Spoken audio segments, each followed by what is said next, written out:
and that's what happened. But get your kids in sports. But Adel, your story, Adel, is incredible. I hope people can help. If you do have the ability to be generous, youcaring.com.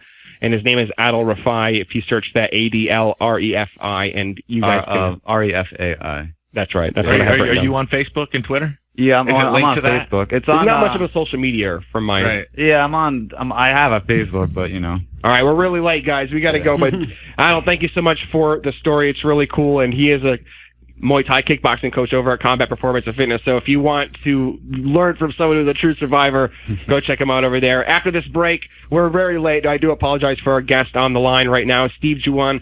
He is from MMAmania.com, AngryMarks.com. We're talking about UFC New Zealand, Hunt for Lewis from last night. After this short commercial break, we're back after this. Mark Hunt with the big stoppage in the fourth round over number 8 Derrick Lewis. Pretty much from our knowledge now, retired Derrick Lewis. On the line with us, Steve Juon from MMAmania.com, AngryMarks.com. Steve, what's up, brother? Not much. It's a pleasure to be here, although I certainly can't top the story of the last guest you had on. Holy crap, wow. I'm glad you caught that, and thanks for your patience. We couldn't just go to break on that. That was too good of a story for sure. Steve, I know we were chatting it up a little bit yesterday on the chat. You were watching UFC New Zealand. Hunt and Lewis, everybody, it was 50-50. Some said Hunt, some said Lewis. I think more said Lewis, and I kind of kept my prediction to myself because I was just so, it was just one of those ones where you just don't know. It's a coin toss. But, of course, Hunt, the veteran, outlasted Derrick Lewis, and Derrick, it seemed like he slowed down. He got tired, and it's exactly what I thought Hunt would do, is to be that veteran and wait for Derrick to slow down. And eventually Hunt just picked him apart and got the stoppage. Big win for him at this point in his career. That's absolutely what we saw. Derrick Lewis is always the most dangerous in the first round when he comes out fresh and has his hands moving, his feet moving, and he can throw those high round kicks you wouldn't expect from a guy his size. But you gotta wait him out. You gotta have the patience to know that size catches up to him, because in the heavyweight division in UFC, being bigger is not always better. You have all that mass on your body, you slow down after a while, and a guy with the prodigious punching power of Mark Hunt can catch a guy who slows down real hard and real fast. And by that fourth round stoppage, he was just a punching bag against the cage for Hunt to hit repeatedly, and Mark Goddard made the right call. Yeah, Mark Goddard definitely made the right call, and there was no protest by Derrick Lewis. I think, in a sense, Derrick sort of gave up. He didn't tap out, but he was kind of turning away and almost like just trying to evade and avoid even having to fight Mark Hunt near the end of the fight. So I think it was a great stoppage.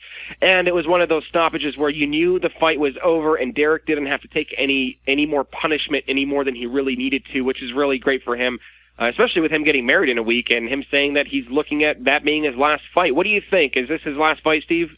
I think every time a fighter says it's his last fight, you have to be a little bit skeptical. You have to question whether they have other things going on in their life that make that more important than fighting at the moment. But give them 3 months, 6 months, a year. Once they've been away from it for a little while, they'll get that itch. They'll want to come back. I mean, we all thought BJ Penn was done, and he came back again after that. So you never say never with a fighter. Yeah, well, we see how that's going for BJ right now. Not exactly like he'd hope it would go. I think he needs to find some nice opponents that are sort of on the same level as him. Maybe a good legend super fight. But he's taking on these young guys, and I don't think BJ has the old BJ in him anymore. Some other great stories that came out from last night's UFC event that was live and free on FS1. Dan Hooker with, in my opinion, the nicest KO of the night with the knee to Ross Pearson. Absolutely slept Ross Pearson, something that doesn't really happen that often. No, but that's another fighter where you'd have to say maybe it's time for Ross Pearson to be in a Legends division or meet somebody on his caliber, because as good as he was in his day, he's being passed by these hungry guys like Dan Hooker. You could tell as that fight was progressing, it was a speed and power advantage for Hooker, and he just needed that one moment where he could land the kill shot. And when that knee landed, it was over immediately. I mean, maybe one punch on the ground before the referee stepped in, and that one punch wasn't even necessary because Pearson was out. Yeah, he was. No doubt about it. And then Derrick Brunson is back with a very impressive KO victory. We were thinking this is going to be a UFC card with some really great fights on it, like they always are, and then a couple of, and then a story at the end with the heavyweight main event. But really, there were multiple stories in last night's event. And Derrick Brunson is back, and I think that at this point in his career, it was an important win for him to have. Yeah, after the controversy of the Anderson Silva fight, he needed a statement win. He needed a win that reestablished his momentum in the middleweight division. And I think people will look past that Silva fight if they feel he got robbed in that one now, because they'll look at that knockout with that just gigantic left that he landed and the fact that he crushed Daniel Kelly so convincingly, and they'll say Derrick Brunson is on his way up, and whatever happened with Anderson Silva, they'll just consider it a fluke. I'm curious to know what Derrick Lewis does. I know he's not a kid; he's not that young, but he was just so close to a title shot. I think that victory over Mark Hunt tomorrow, and then possibly one more victory, and he probably would have had a title shot. So it's kind of sad to see that happen, especially with so little high caliber fighters in the heavyweight division. It's sort of a scarce division. So every time you see somebody in the top 10 of a division go, it's sort of sad. And I'm curious to see what exactly Derrick's going to do. Is he going to go team up with Rumble and get into the cannabis industry, or does he have other plans?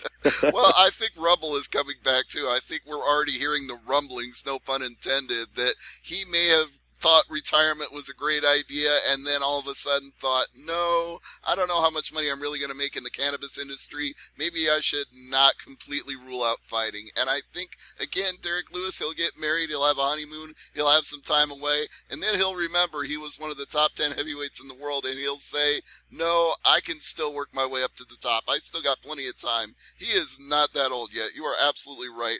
At 32, he's got all the time in the world. Yeah, you know what? I think the biggest shocker for me, though, was the Ben Nguyen rear naked choke on Tim Elliott. Last time I saw Tim Elliott, he kind of went the distance with DJ and was really on top of his jiu-jitsu game. So, I mean, how did you feel that fight went? Yeah, Tim Elliott coming out of The Ultimate Fighter seemed to have found the answer and reinvigorated his career, and then he went out and had that really great performance with Demetrius Johnson that immediately put him back into the top 15 of UFC flyweights, and it seemed like the sky was the limit for him going forward. But Ben Nguyen, fighting in very familiar, friendly territory, went out there and absolutely had his number once he got him on the ground. And that's the best time to do it, is very early in a fight when nobody's slippery or sweaty yet. And when you get those submissions locked in, it's very hard to escape. So you cannot take anything away from Ben Nguyen with that win. It propels him forward immediately in a flyweight division that needs contenders. And Tim Elliott already had his shot. Ben Nguyen now is moving into position where he may be up next if they ever figure out what they want to do with Demetrius Johnson, which is a whole nother story. No doubt. And just a quick elevator pitch. How does Ben Nguyen match up to Demetrius Johnson? Well, I think Demetrius Johnson has the same advantage over Ben Nguyen that he has over just about everybody. It's his elusiveness and his ability to time a perfect shot and not get hit in return. Demetrius Johnson will probably not be beatable at flyweight until he gets old enough that he finally starts slowing down, because right now he is the quickest guy at flyweight and maybe even the quickest at bantamweight if he goes up to 135. He is a handful. You cannot land a punch on him. He hits you before you hit him, and he's so well-rounded with his arsenal of strikes and his ability to find submissions that you can't take anything away from Demetrius Johnson that he doesn't give you. Yeah. I'm looking forward to see who's up next for Demetrius. I feel like they may have to do a whole other reality TV show just to find him a fight, because Demetrius just really has a stranglehold on that flyweight division. Doesn't want to fight TJ Dillashaw, and he has the right to not want to fight a former champion in a weight division higher than him. You can't have that shoved down somebody's throat. If he's just the best in his division, he's the best in his division. You can't force somebody to fight, above their division, especially a guy like TJ Dillashaw. I think, in my opinion, DJ is very happy with where he's at. He likes being the king of the flyweights, and you can't take that away from him, and you never will be able to take it from him. You can't take it from him unless you completely eliminate the flyweight division, which is something Dana White has teased, and he thinks he has numbers on his side because of the fact that flyweight headlined pay-per-views have not done very well flyweight headlined UFC specials on Fox have not done the biggest ratings they've ever done on television. So he thinks that maybe Demetrius Johnson and that entire division really aren't what UFC needs to make money, but that's not even necessarily Dana White's call. That's up to WME IMG as well. Dana White doesn't get to make that decision alone. Yeah, I don't see them getting rid of the flyweight division. I know it's been talked about. I know that Demetrius said that Dana was sort of bullying him with that idea. I just don't see it happening. Is as flat as the division is without him and below him, it's just not something I see them taking away. I think it would really upset some of the, especially the true MMA fans. Steve, we could chat about this all day, but it was really great to have you on. You guys can get his work on MMAmania.com, and if you're into wrestling, AngryMarks.com. Follow him on Twitter at AngryMarks. Steve Juon, thank you for hanging out with us, man. My pleasure. I'll be happy to do it again. All right, great. And we are going to take a quick break after this. We have in the studio with us Michael Cora. Everybody, come on, give him some noise. This is a local fighter who's going places right now.